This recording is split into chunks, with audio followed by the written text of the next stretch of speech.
नमस्कार, मैं हूं अभय। आप देख रहे हैं ठोक तंत्र। दोस्तों, आज रविवार है और आज समय होता है अपने व्यूवर से आपसे बातचीत करने का, आपके सवालों का जवाब देने का। दोस्तों, पंचायत चुनाव बहुत समझिए कि हम लोग 25% सफ़र तय कर चुके हैं। 25% से ज़्यादा। 3 चरण का चुनाव समाप्त हो चुका है। चौथा चरण का चुनाव मतदान होना है और बाकी चरणों के लिए एनआर कट रहे हैं और नामांकन की प्रक्रिया शुरू हो रही है। तो दोस्तों, बहुत सारे दर्शकों का यह सवाल, ज़्यादातर सवाल यह है कि वोटर लिस्ट में नाम में गलती और सही की बात है। तो बहुत सारे लोगों ने फ़ोन भी किया है। तो मैं तो यही सलाह दे रहा हूँ सभी को कि नाम गलत होने से कुछ होने वाला नहीं है। फिर भी मेरे पास सवाल आ रहे हैं, उन सवालों का मैं जवाब दूंगा। कुछ सवाल बहुत अच्छे आए हैं, टेक्निकल सवाल है, उसका भी जवाब देना ज़रूरी है। और ख़ास करके जो पूर्णिया में एक कर्मचारी की गलती के कारण वार्ड सदस्य बहुत सारी महिलाओं का महिलाओं या जो भी प्रत्याशी थे उनका जो नामांकन रद्द हो गया। हस्ताक्षर छूटा हुआ था, हालांकि उनको बुलाकर हस्ताक्षर करवाना चाहिए था, लेकिन उन्होंने हस्ताक्षर नहीं करवाया और निर्वाचन आयोग ने भी इस पर ध्यान नहीं दिया। क्योंकि देखिए, मेरे पास जो भी फ़ोन किए कि हमें मदद चाहिए, देखिए जब हम मदद कभी कर सकते हैं जब आप अपनी लड़ाई खुद लड़िएगा। मैंने उनसे कहा था कि आप हमें वीडियो बना के दीजिए, बयान दीजिए। तो चाहते यही है कि मेरी लड़ाई अभय जी लड़े, मेरा नाम नहीं आना चाहिए। ऐसे कैसे चलेगा मित्र? आप भी कमेंट में बताइएगा। जब आप अपनी सहायता खुद नहीं कीजिएगा तो मैं कितना मदद कर सकता हूं? देखिए, जब जिनके साथ अन्याय हुआ है उनको लड़ाई खुद लड़नी पड़ेगी। तो खैर, बात को हम समेटते हुए आज हम लेते हैं कमेंट्स को। तो हम सबसे पहला जो कमेंट हम आज लेंगे अपने मित्र और अपने सखा बाबर अली को याद करेंगे। आज बहुत खुशी की बात है कि उनसे हमारी आज बात हुई है। हम रात में उनसे और बात करने का वादा किए हैं।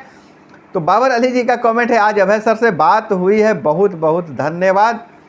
सबसे अच्छा पल। बाबर अली जी, मेरे लिए भी बहुत अच्छा पल है। किसी भी मेरे लिए कोई भी व्यूअर से अगर बात होती है, चाहे किसी का मैं कमेंट पढ़ता हूं, वह पल मेरे लिए सबसे खूबसूरत होता है। अब बिल्कुल मैं दिल से कहता हूं, जब आपका कमेंट मैं पढ़ता हूं तो मैं अपनी सारी पीड़ा, सारी जो दुख गम है और सारी चीज़ों को मैं भूल जाता हूँ। मैं आपका कमेंट बहुत ध्यान से पढ़ता हूँ। खैर, बहुत बहुत धन्यवाद बाबर अली जी। और मुकेश कुमार जी पूछते हैं, बिहार चुनाव में मुखिया में झारखंड का जाति प्रमाण पत्र लगेगा, प्लीज़ बताइएगा। बिल्कुल नहीं। आप बिहार सरकार ने यह तय कर दिया है और यह नियम लगा दिया है कि आरक्षण का लाभ सिर्फ बिहार से बने जाति प्रमाण पत्र के आधार पर ही मिलेंगे। महिलाओं के लिए उनके पिता का, महिला या पुरुष हो, सभी के जाति प्रमाण पत्र पिता के नाम से ही बनना चाहिए। तभी पिता के नाम होना चाहिए। पिता के आधार पर, पैतृक आधार पर उनको जाति का शिनाख्त किया जाएगा। जाति प्रमाण पत्र वही मान्य होगा।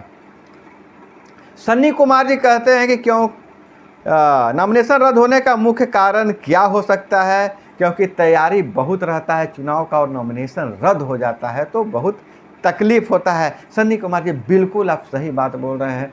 पूरे आदमी मेहनत करके चुनाव की तैयारी करता है, वैसे में नॉमिनेशन रद्द हो जाए तो यह बहुत बुरा लगता है। लेकिन सन्नी जी, आपको हम बता दें कि नॉमिनेशन रद्द होने का बहुत कम चांस होता है। अगर आप सही एलिजिबल हैं चुनाव लड़ने के लिए, आपका उस प्रादेशिक निर्वाचन क्षेत्र संख्या में नाम है, मतलब चुनाव लड़ने के लिए मुखिया में लड़ना है तो पूरे पंचायत में कहीं भी, वार्ड सदस्य में लड़ना है तो पूरे पंचायत में, मुखिया में लड़ना है तो पूरे प्रखंड में कहीं भी, मैंने इस तरह से आपका नाम है आरक्षित। अगर आरक्षित सीट है तो आप उस कोटि से आते हैं, अब आपका वोटर लिस्ट में नाम है, 21 साल उम्र है, तो आपको कोई चुनाव लड़ने से रोक नहीं सकता है। लेकिन नॉमिनेशन रद्द हो रहे हैं तो गलती थोड़ी बहुत यही हो रही है। और जगलाल कुमार जी पूछते हैं, मेरा वोटर सूची में पिता के जगह माता का नाम है, वो भी गलत है, तो क्या मेरा नॉमिनेशन रद्द हो जाएगा क्या सर, बताइए। जगलाल जी, बिल्कुल रद्द नहीं होगा आपको नॉमिनेशन।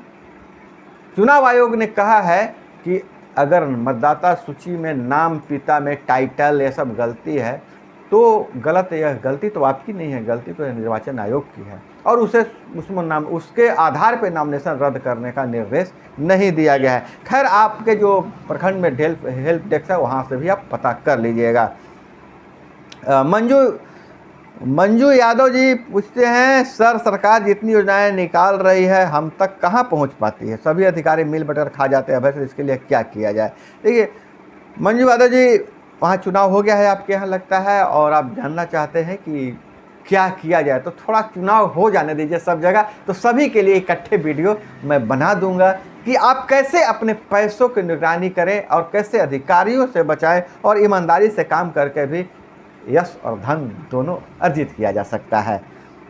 और इनका नाम पूरा नहीं आ रहा है, दुर्गा जी शायद नाम है। बिहार में शराबबंदी सही ढंग से नहीं हुआ है, इसलिए अच्छे प्रत्याशी हार रहे हैं, पैसा वाला प्रत्याशी जीत रहा है, जो बिल्कुल गलत है।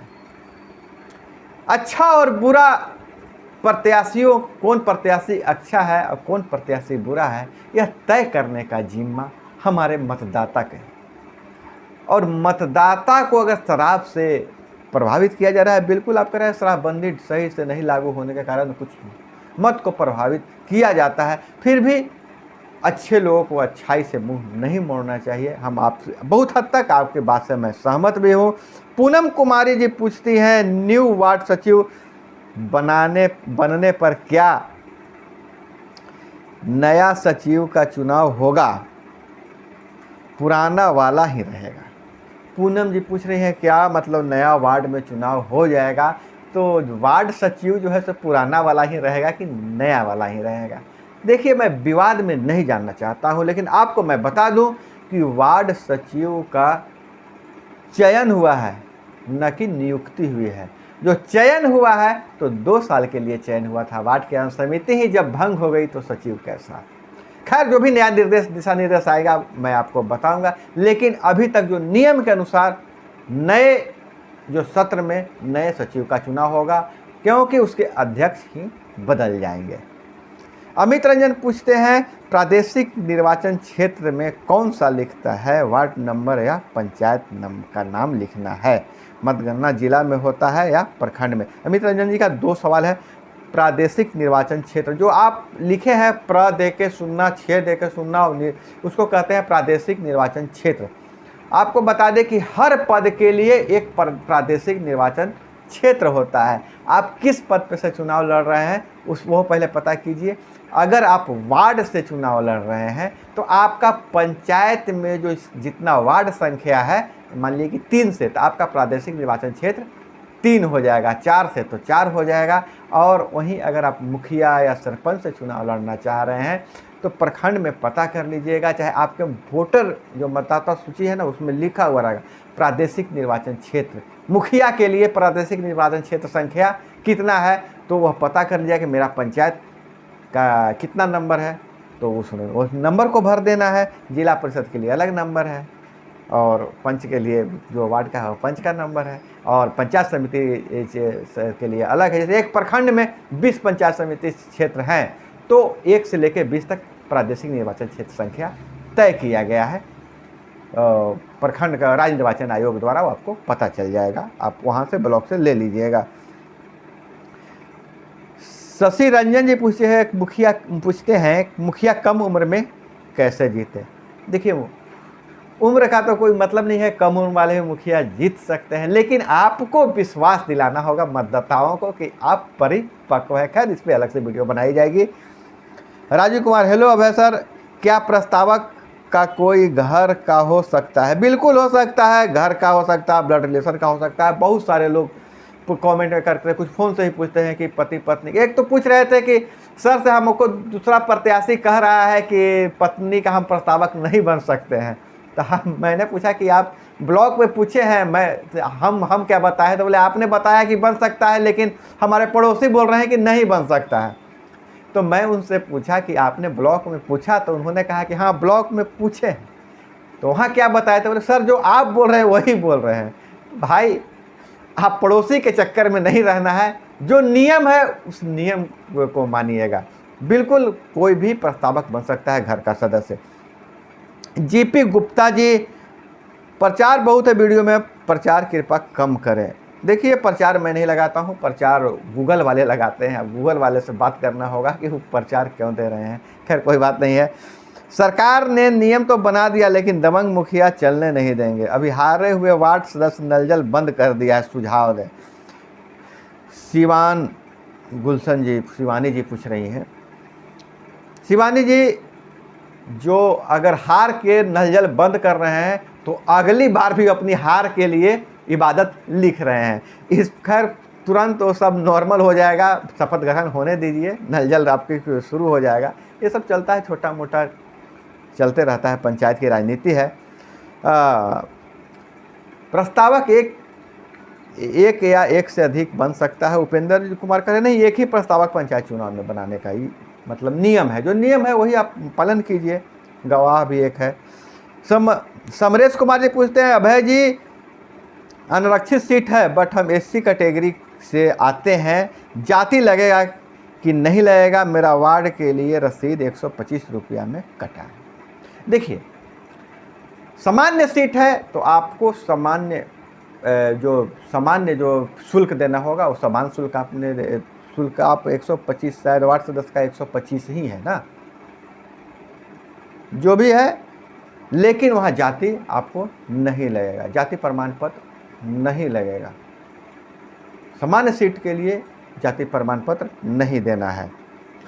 नवनीत कुमारी पूछे, सर मेरा कहना है कि नाम वोटर लिस्ट में एक में है, लड़ना चाहते हैं 2 से, तो उसके लिए आवासीय प्रमाण पत्र देना है कि नहीं? अगर आवासीय 8 महीना पहले, बिल्कुल कोई आवासीय प्रमाण पत्र नहीं देना है। 1 में है, आप 2 में लड़ना चाहते हैं, लड़िए चुनाव, कोई दिक्कत नहीं। आवासीय प्रमाण पत्र देना ही नहीं है तो फिर नया पुराना से क्या मतलब है। राजू कुमारी को नॉमिनेशन समय डॉक्यूमेंट प्रत्याशी दे रहा है, क्या वह डॉक्यूमेंट प्रत्याशी प्रस्तावक का भी कोई डॉक्यूमेंट्स नहीं लगने वाला है। एक पहचान पत्र बहुत हद तक मांगते हैं ब्लॉक में, नहीं तो प्रस्तावक का कोई डॉक्यूमेंट्स नहीं लगेगा। सिर्फ उस जहाँ से आप चुनाव लड़ रहे हैं, जिस क्षेत्र से, उस प्रादेशिक निर्वाचन क्षेत्र संख्या में उनका नाम होना चाहिए। अगर वार्ड से चुनाव लड़ रहे हैं तो उस वार्ड में उनका नाम होना चाहिए प्रस्तावक का। उनकी उम्र 21 वर्ष होना चाहिए और कोई किसी तरह का कोई सर्टिफिकेट स्कूल का चाहे कुछ का नहीं देना है। तो यह थी कुछ चुनिंदा प्रश्नों को मैंने लिया है, इसलिए कि पंचायत चुनाव से संबंधित प्रश्न और रहे नहीं। और जितना इस बार जागरूक हुए हैं लोग कि चुनाव लड़ रहे हैं, हर जगह से खबर आ रही है कि अच्छे लोग चुनाव जीत रहे हैं। तो दोस्तों, अच्छे लोगों को चुनाव में आना चाहिए, क्योंकि अच्छे लोग चुनाव में आएंगे तभी चुनाव जीतेंगे भी। और अपने मतदाताओं को भी सही सूचना पहुंचाइए, सही सूचना के बारे में। अब मैं नहीं कह रहा हूं कि ठोक तंत्र के बारे में बताइए, जो यहाँ से सही सूचना मिल रही है तो मतदाताओं को बताइए कि आप इस चैनल पे, इस अखबार से, इस किताब से आप पढ़िए, देखिए कि आपको कैसा प्रत्याशी चुनना है, लोग क्या कहते हैं, बिहार में क्या चल रहा है और पंचायत चुनाव और पंचायत प्रतिनिधि क्या क्या बदलाव कर सकता है। जब आप मतदाताओं को जागरूक कर देंगे तो एकदम निश्चित है कि अच्छे प्रत्याशी ही जीत कर आएंगे, ईमानदार प्रत्याशी ही जीत कर आएंगे। तो दोस्तों, वैसे तो आपसे बातचीत करते हुए कभी जाने का मन नहीं करता है, लेकिन समय की बाध्यता है। मैं आप सभी को फिर से हृदय से आभार व्यक्त करता हूं कि आपने अपनी बातों को मेरे कमेंट बॉक्स में रखा। मिलते हैं अगले रविवार को, तब तक के लिए जय हिंद, वंदे मातरम।